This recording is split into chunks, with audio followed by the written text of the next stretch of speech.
नमस्कार दोस्तों। किसी भी राज्य की प्रगति वहां के उद्योग पे निर्भर करती है। अगर वहां का उद्योग बहुत ज्यादा डायनेमिक हो, अलग अलग वैरायटीज का हो, तो वह राज्य जो है देर न सवेर प्रगति की राह पर चल ही पड़ेगा। हमारा राज्य बिहार, जो कि लंबे समय से पिछड़ा हुआ राज्य में गिनती होता था इन टर्म्स ऑफ इंडस्ट्री, बीते कुछ वर्षों से काफी तेजी से आगे बढ़ रहा है। और खासकर अगर हम बात करें इस चुनाव के बाद 7 निश्चय योजना 3.0 के लॉन्च होने के बाद से एकदम तट पर आगे बढ़ रहा है। और इसी क्रम में एक और कड़ी जुड़ रही है, जहां हम देख रहे हैं कि बिहार में इंडस्ट्री को बढ़ावा देने के लिए 2 नए प्रोजेक्ट्स को लाए गए हैं, जिसमें से एक प्रोजेक्ट का तो अपग्रेडेशन फॉर्म है, ऑलरेडी इस पर मैंने वीडियो बना रखा है, यानी कि बिहार में फिनटेक सिटी का।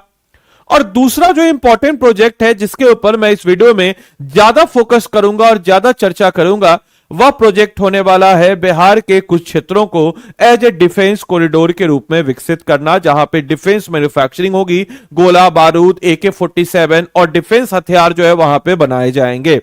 तो आखिर कौन कौन से वो क्षेत्र हैं जहां पे सब कुछ बनाए जा रहे हैं? क्या आपका जिला भी उस क्षेत्र में आ रहा है? क्या आपका क्षेत्र भी उस क्षेत्र में आ रहा है? तो चलिए हम लोग जानते हैं इस वीडियो में। तो आज के इस वीडियो में हम जानेंगे कि बिहार में कहां बनने जा रहा है AK-47 मशीन गन, गोले बारूद और रॉकेट लॉन्चर, और इससे लाखों युवाओं को किस प्रकार से रोजगार मिलने वाला है। तो नमस्कार है आप सभी लोगों को, मेरा नाम है आदित्य वैभव और करता हूं आप सभी लोगों का तहे दिल से स्वागत आप सबके अपने चैनल BPSC स्टडी IQ पे।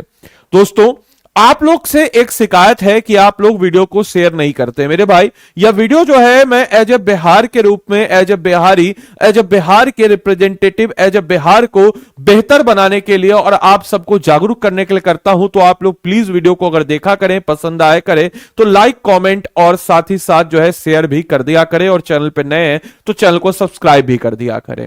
तो आइए दोस्तों, अगर हम बात करते हैं कि हमारे बिहार में क्या है, तो बिहार में अब AK-47 मशीन गन्स और गोले बारूद, रॉकेट लॉन्चर जो है यह बनने जा रहा है। जी हां दोस्तों, बिल्कुल सही सुना आपने। अगर हम बात करते हैं बिहार में इंडस्ट्रियल डेवलपमेंट की, तो बिहार में औद्योगिक विकास को लेकर के 2 बड़े प्रोजेक्ट सामने आए हैं। एक तो आपका ऑलरेडी अपग्रेडेशन है, यानी कि फिनटेक सिटी, और राज्य में डिफेंस कॉरिडोर। तो फिनटेक सिटी के बारे में ऑलरेडी मैंने वीडियो बना रखा है कि कैसे फिनटेक जो है 2 शब्दों से मिलकर के बना है। एक है फिन और दूसरा है टेक। फिन मतलब फाइनेंस और दूसरा है टेक मतलब टेक्नोलॉजी। तो एक ऐसा जगह जहां पे टेक्नोलॉजी और फाइनेंस एक साथ हो जाए तो एक जबरदस्त तरीके से हम कह सकते हैं कि जैसे गुजरात में गिफ्ट सिटी, उसी के तर्ज पर एक फिनटेक सिटी भी बनाया गया। दोनों में अगर देखा जाए तो इन निवेशकों से बिहार में लाखों युवाओं को रोजगार मिलेगा।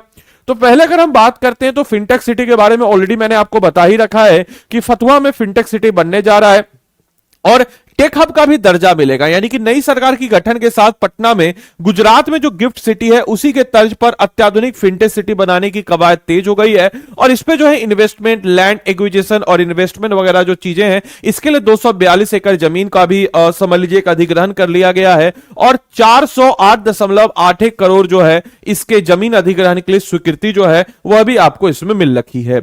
लेकिन हमारे लिए इस वीडियो का जो मेन फोकस है वह यह है कि हमारा दूसरा बड़ा पहल रक्षा क्षेत्र से जुड़ा हुआ। जी हां दोस्तों, अगर हम बात करें हमारे बिहार की, तो ऐसा नहीं है कि हमारे बिहार में पहली बार ऐसा कुछ होने वाला है। अगर हम हिस्टोरिकल इंपैक्ट की बात करें तो आपको एक राजा का नाम याद होगा, मीर कासिम। याद आ रहा है कुछ? वही मीर कासिम जिसने अपनी राजधानी को मुर्शिदाबाद से मुंगेर शिफ्ट किया, और मुंगेर में अंग्रेजों के साथ लड़ने के लिए, अंग्रेजों के खिलाफ लड़ने के लिए वह करता क्या था, तो अंग्रेजों के खिलाफ लड़ने के लिए वह अपने गोला बारूद की फैक्ट्री को बनाया, जिसके कारण हम कह सकते हैं कि मुंगेर के उस क्षेत्र में आज भी आपको एक कॉटेज इंडस्ट्री के रूप में आपको बंदूक कारखाना या कट्टे का कारखाना के रूप में नजर आता है। हालांकि ये अपग्रेडेड फॉर्म है।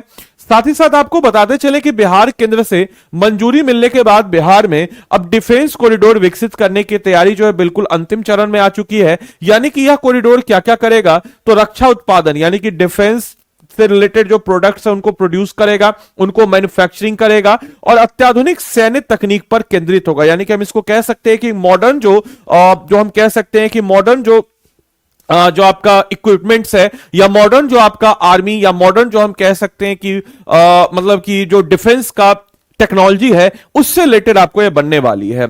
एक दो बच्चों का मतलब कुछ बच्चों का एक कंसर्न था कि सर कंटेंट जो होता है वो हिंदी में होता है। तो मेरे भाई देखिए, हिंदी इंग्लिश दोनों करेंगे तो गड़बड़ हो जाएगा मामला, क्योंकि भाई एक तरफ हिंदी करे एक तरफ इंग्लिश, पूरा कंटेंट से भर जाएगा। मेरा जो एक्सप्लेनेशन होता है that was on a mix mode, तो आप उसको मिक्स तरीके से समझिए, एक्सप्लेनेशन को समझिए, जो कीवर्ड्स है उसको आपको मैं इंग्लिश में बोल देता हूं, उसको आप लिखते हुए चलेगा। तो अंग्रेजी माध्यम के बच्चों आप डबल मेहनत करते हैं और इसीलिए इस चीज को मान के चलिए, हिंदी वाले माध्यम के बच्चों थोड़ा माफ कीजिएगा इस चीज का, लेकिन आपकी एक शिकायत रहती है कि अंग्रेजी माध्यम वाले बच्चे ज्यादा रिजल्ट क्यों प्रोड्यूस करते हैं। तो कारण यह है कि अंग्रेजी माध्यम वाले बच्चे दो बार रिवाइज करते हैं, एक बार तो मैं हिंदी में बता रहा हूं उसका इंग्लिश कर रहा हूं उसको, और दूसरी बार उसको लिखते हैं तो दो बार उनका रिवीजन होता है। तो इसीलिए अंग्रेजी माध्यम के बच्चे आप जो आपका जो टेम्परामेंट है इस टेम्परामेंट को कंटिन्यू रखिए, और हिंदी वाले भी दो बार करेंगे तो बेहतर है। तो इसीलिए मैं करता हूं, बाकी मेरा जो डिलीवरी है वो आपको हिंदी इंग्लिश दोनों में मिक्स करके दे दूंगा। ऑलराइट, तो अगर हम बात करते हैं इसी में, तो डिफेंस कॉरिडोर में बिहार के कौन कौन से क्षेत्र हैं। तो पहले चरण में मुंगेर, बिहार का मुंगेर डिस्ट्रिक्ट, कैमूर डिस्ट्रिक्ट, बांका, यानी कि जो फर्स्ट फेज है दैट वाज मुंगेर, कैमूर, बांका, जमुई, अरवल, और आपके ऑर्डिनेंस कॉरिडोर विकसित किया जाएगा। क्या आपका जिला इसमें शामिल है? जिला शामिल है तो यस लिख करके बताएं। और इसके अलावा कुछ और क्षेत्र यानी कि भागलपुर, मुजफ्फरपुर, शेखपुरा और सारण को भी संभावित स्थान के रूप में चिन्हित किया गया है। क्या इन जिलों से आप आते हैं और आपके जिले में बनने वाला, क्या आपको जानकारी अच्छा लगा तो कमेंट बॉक्स में जरूर लिख के बताएंगे। बाकी अन्य जिले के लोग आप बताएंगे कि आपके जिले में कौन सी इंडस्ट्री का पोटेंशियल है, ताकि उस पर मैं अगला वीडियो बना सकूं। तो आप लोग जरूर कमेंट बॉक्स में बताएं कि आप जिस जिले से आते हैं उस जिले में कौन कौन से ऐसी इंडस्ट्री है जिसका पोटेंशियल है, ताकि मेरे रिसर्च में, जो मैं कुछ रिसर्च कंटेंट करता हूं, तो कुछ भी चीज मैं रिसर्च करता हूं तो उसके लिए मैं इंटरनेट का सहारा लेता हूं या फिर कुछ किताबों का सहारा लेता हूं, लेकिन आप लोग ग्राउंड वर्क पे रहते हैं तो जरूर मेरे रिसर्च में मदद किया कीजिए। तो कॉमेंट जरूर किया कीजिए जब मैं कुछ क्वेश्चन पूछता हूं, क्योंकि एट द एंड वो सारे क्वेश्चन जो है मेरे उन सारे पहलुओं के ऊपर काम आने वाले हैं। इसी प्रकार से अत्याधुनिक हथियारों का यहां पर निर्माण होने वाला है, और डिफेंस कॉरिडोर के तहत एक फैक्ट्री की स्थापना में लगभग 1500 करोड़ रुपए का निवेश जो है यह अनुमानित है। आपको बताते चले कि यहां पर हम बात करें तो AK-47 जैसे अत्याधुनिक राइफल, मशीन गन, गोला बारूद, तोप के गोले, रॉकेट लॉन्चर, ड्रोन और वाई मॉड्यूल चार्ज सिस्टम का भी निर्माण किया जाएगा। इस प्रकार के जो मॉडर्न इक्विपमेंट्स है उनका भी इस्तेमाल किया जाएगा।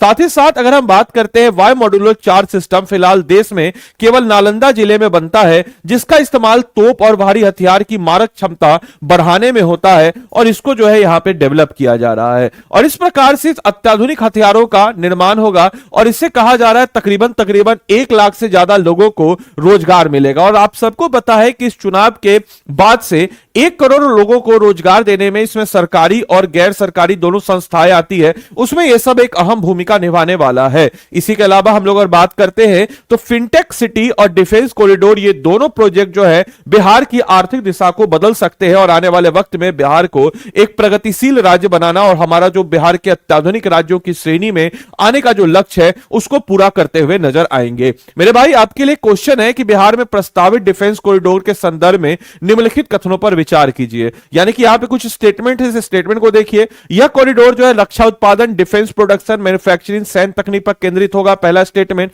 पहले चरण में केवल उत्तर बिहार के जिलों को शामिल किया गया। दूसरा स्टेटमेंट, यानी कि नॉर्थ बिहार को शामिल किया गया। तीसरा स्टेटमेंट, इसके लिए केंद्र सरकार से मंजूरी मिल चुकी है। तो बताइए कौन सा स्टेटमेंट सही है? अपना उत्तर कमेंट बॉक्स में आप लोग लिख करके बताएंगे। साथ ही साथ मेरे भाई आपको हम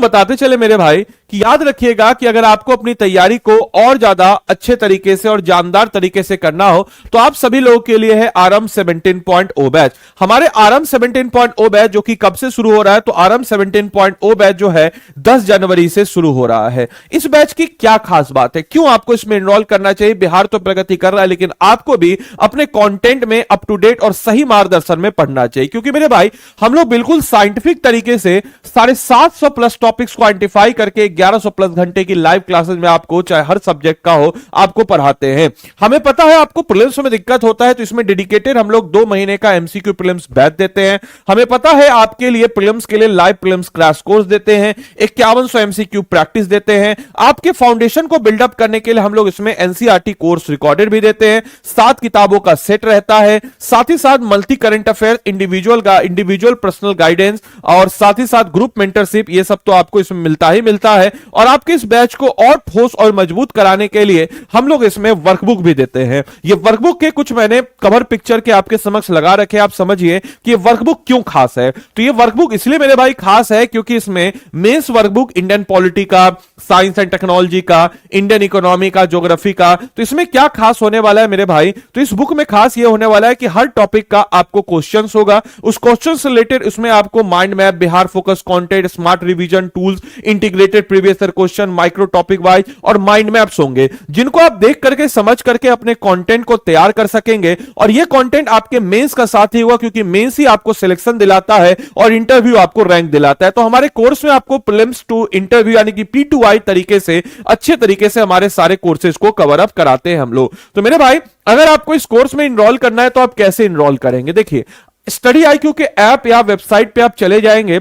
इसमें आप क्या करेंगे, तो स्टडी IQ के ऐप या वेबसाइट पे जैसे मैं गया, तो यहां पे मैं स्टेट पीसेस पे गया, स्टेट पीसेस में मैं बिहार पे चला गया, और ये देखिए बिहार PC आरंभ 17.0 बैच है। इसमें आप क्या करेंगे, बाय नाउ पे आएंगे। बाय नाउ पे आने के बाद यहां पे आप क्या करेंगे, तो ADILIB आदि लाइव कोड लगाएंगे। देखिए आदि लाइव लिख लीजिए, क्यों? क्योंकि इससे आपको मेरा मेंटरशिप मिलेगा, और मेरे मेंटरशिप के अंतर्गत आप अपनी तैयारी को अच्छे और जानदार तरीके से कीजिएगा। और उस वर्कबुक से समझिए कि आपके एक संघर्ष का साथी होगा, आपका एग्जाम निकालने के लिए बहुत आपको पुश करेगा।